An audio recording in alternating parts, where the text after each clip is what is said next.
Adventure on Pipeman on W4CY Radio.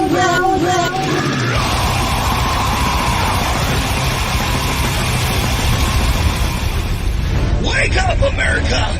It's time for the Adventures of Pipeman on W4CY.com, West Palm Beach's #1 internet radio station. Here's your host, the Pipeman.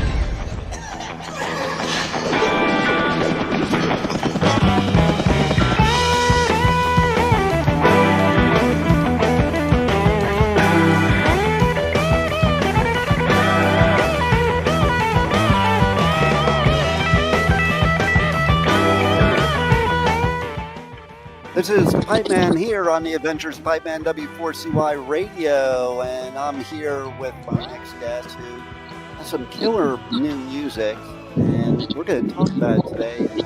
I double dog dare you not to listen. So let's welcome to the show John from White Dog. How are you? I'm doing well. Thanks for having me. How are you? Hey, my pleasure, man.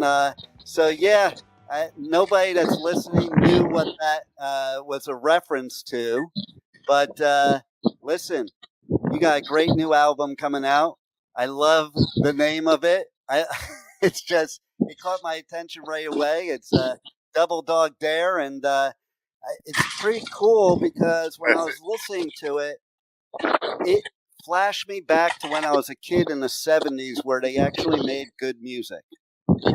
Well, good. We did our job. There you go, man. And yeah, it's like there is a different sound to things. Not like I don't like music today. I do, but I think musicianship and I don't know. We live in a society that has this short attention span that we have to change the way songs are written, opposed to the old days where you could just escape all reality in a song, and that's I think what you guys accomplish. Well, thank you. That means a lot. We make it a point to kind of reckon back to the days when, like you said, things were a little bit more I don't know, dreamy, I guess. Yeah, everything moves so fast these days, but we enjoy the old stuff, so we kind of stick to that, and keeps us going, keeps us happy. So I'm glad that you like it. Nice. And you know what else I like too? Okay, so I was reading about this, and it was true after listening to it, that you have all these different subject matters that you sing about. You're not in one specific area. It's you're kind of all over the place in a good way. Yeah, I think especially with this record, we ended up having a pretty eclectic group of songs as far as topics of conversation or stories or whatever. But yeah, we kind of just we make arrangements before we really get much into the lyrics. We'll have an idea of what we want the song to be about, but once we establish kind of the sound of the song, then we tend to kind of throw some lyrics at it. But yeah, it ends up being, and we love, we kind of love the process because it does end up allowing us to build it from the ground up. And yeah, we ended up with one about a bank robbery of an old family friend of ours that ended up coming on the news, which is a true story. We ended up with a pretty eclectic group of songs and topics, like I said. But yeah, it's fun. That's the part, is making things fun or funny or cool or interesting or whatever, Yeah, I mean, listen, I think that's also a nod to old school too, because a lot of the old school bands, they didn't write about all the same things. They just, they were experiences in life or things that were happening in the news or things that were happening, and it didn't have to be one specific thing. So it's kind of for me, it was like getting my news from music instead of the news, because the news is BS. There you go. Yeah, I try not to watch it. It's depressing as hell. No doubt. We all get along really well too, and we laugh.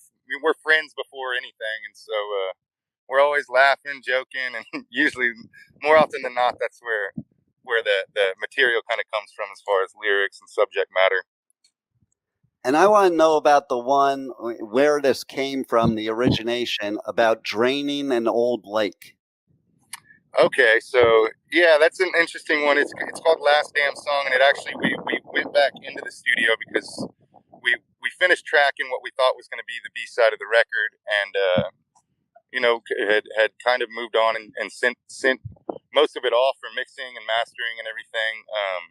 Then we started fiddling around and ended up liking the new stuff we were working with so much that we thought, man, we gotta try and add this on the record. And the story comes from actually I do landscaping, and we do a lot of properties on lakes and lake towns and rivers, like more resort towns or vacation towns. So they were getting ready to drain this lake that had been filled in the 1970s. And long story short, the river authority here in Texas was having trouble with some of the dams on the same area because they were old and they were failing.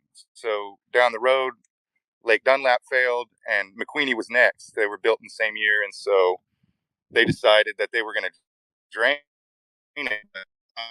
My brother and I, Carl, who's also in the band, we work out there, and so we were watching all these pretty well-to-do folks in their BMWs sitting by the lakeside while they were draining it, and we saw some people crying, and Carl thought, man, this is kind of like a, I guess it'd be a good subject matter for a song, and so we ended up writing it and calling it the Last Damn Song, and so naturally it had to be the last song on the record. But yeah, it all kind I of like came the together. name too. Thank you. I mean, that's kind of cool. I almost think people don't get that creative anymore like that. Like that. To me, that's creativity. Thank you. Yeah, well, I think we kind of surprised ourselves, especially this time around with the subject matter, because it kind of, when you're being creative, you can kind of throw paint at the wall, and for some people it can be a bit too vast of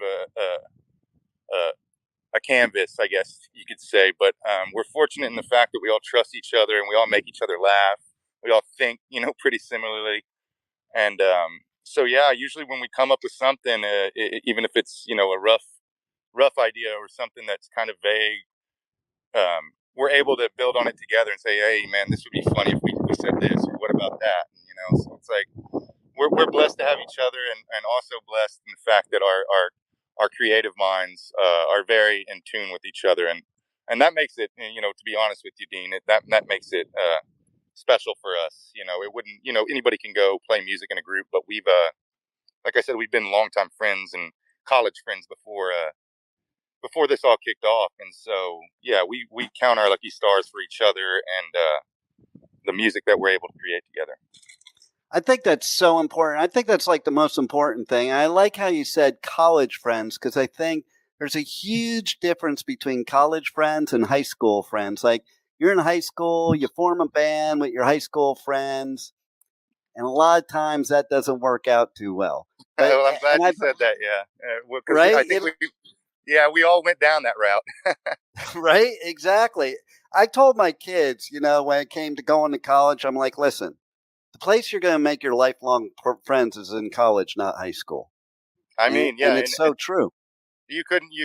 Yeah, I couldn't agree more with you. It's yeah, we we were all also grew up in different communities, but what brought us together originally was we were in the school of music, all of us, and and naturally. We were the only other kids that was like, were wearing bell bottoms and doing that whole thing. So we were easy to spot each other, and it started off very organically. You know what I mean? Like kids in college looking for new damn friends and coming from small towns around, and yeah, like a friendship sparked into I guess 8 years, 9. Shit, I guess it's been 10 years. 10 years later, here we are. Wow. Traveling around the country together. Making dumb songs. Yeah,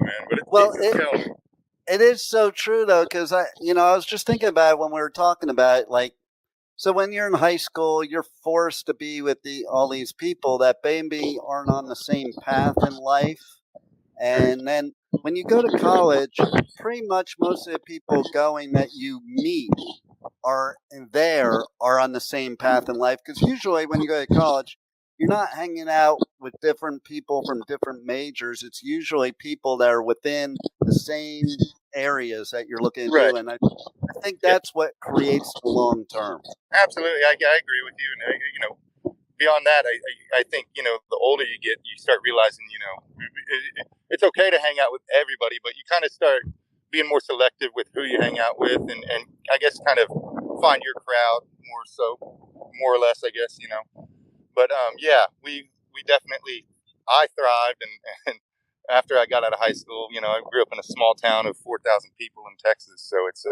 it was even going to, the university town a couple of hours away was like, I felt like I was in New York City, Right?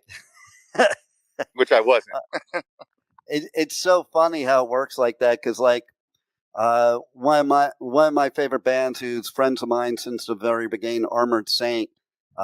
Me Oh yeah. me and Joey were talking one time a couple years ago, and he was like, because I lived out in the Gora Hills and they lived out in Pasadena, and one time I had them come out like to Agora, and it was like, that was the first time we were ever even out of our zip code. It was like as if we were going to another country. Yeah, You know? I mean, absolutely. Yeah, you're a small fish in a big pond at that point. Exactly, no doubt. So here's the one I love the most, though, only because I laughed when I read this before I even listened to the music. But since I'm a radio personality, I love that you even did a radio jingle. Oh man, right on. Yeah, I didn't put that together. Did we have fun doing that? We laughed our asses off. Yeah, that was a fun one. Again, started from stupid jokes. We were, I think somebody was on Facebook Marketplace or something, and I was. And again, I mow grass, but I was showing the guys all these 1980s mowers and still run good, and look how cheap it is. And somebody, I think my brother Carl, who usually sparks a lot of the ideas,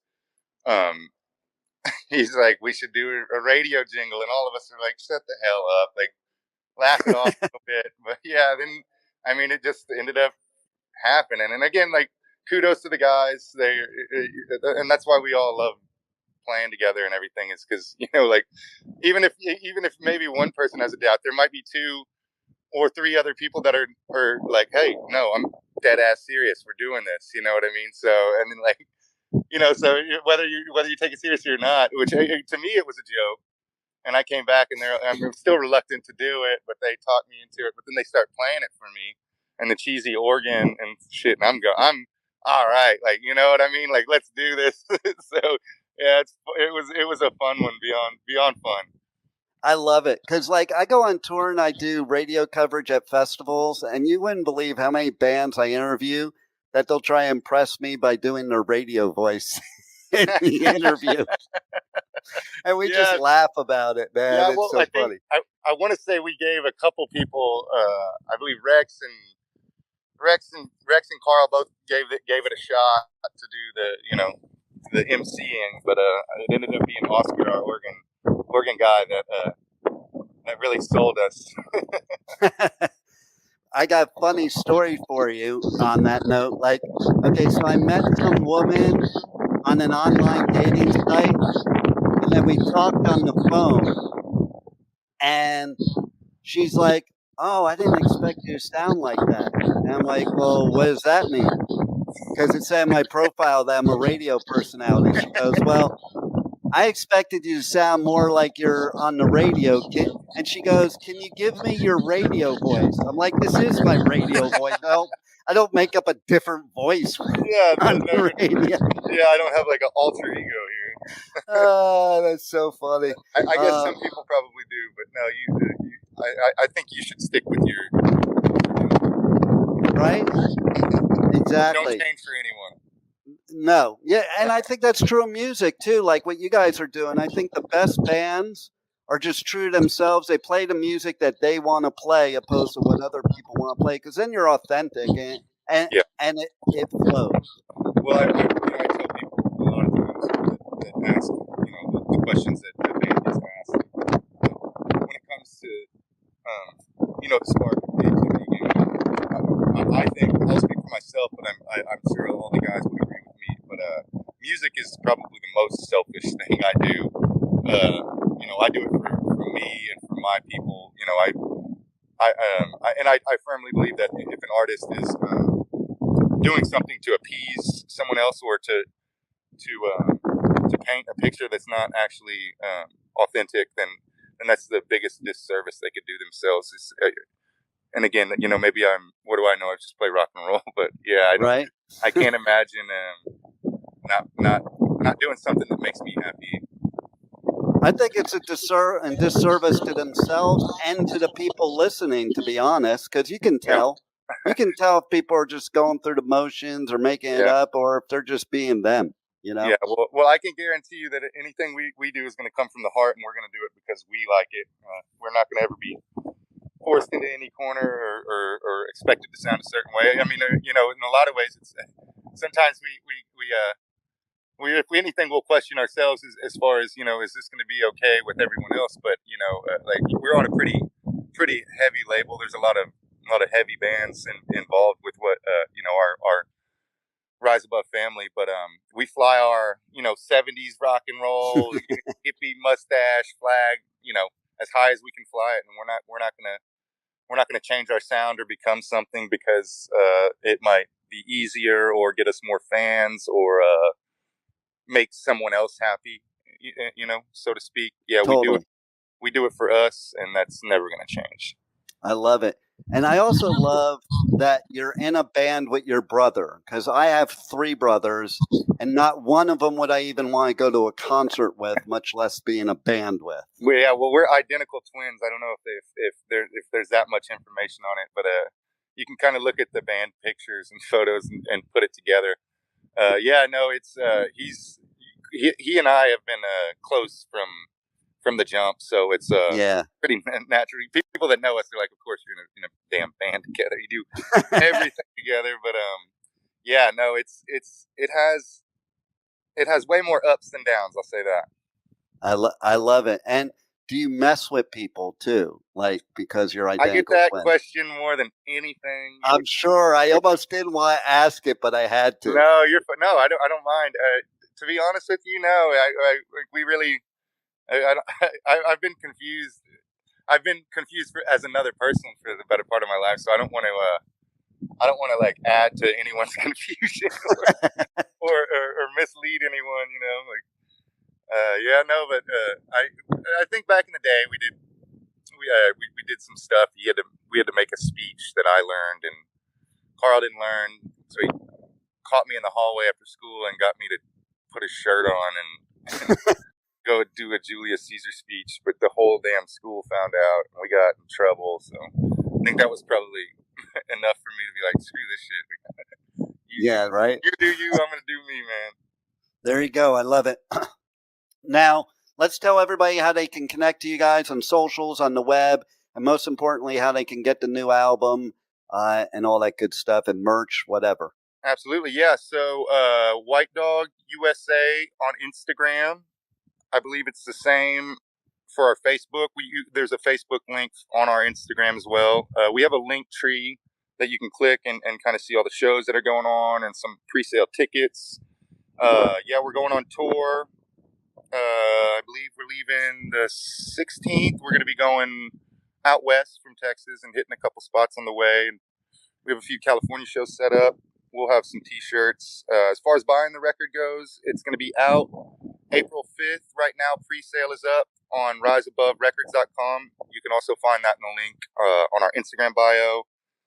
And I believe they may be only still doing pre-sale for the Die Hard edition, which is I guess it's a little bit more extensive package. It's going to be out April 5th. We've worked really hard on it and we're proud of it. So hoping people enjoy it. You can also, we have a new music video out on YouTube for the track Holy Smokes, which is also on the new record. I think that kind of covers it. If you want a t-shirt, you can always hit us up on our Instagram or our email, and we can try and work something out, or you can come to a show. But yeah, I think that pretty much covers it. Nice. Well, thanks a lot for giving us such great music, and thanks for being on the Adventures of Pipeman. Thanks, Dean. We appreciate it, Pipeman.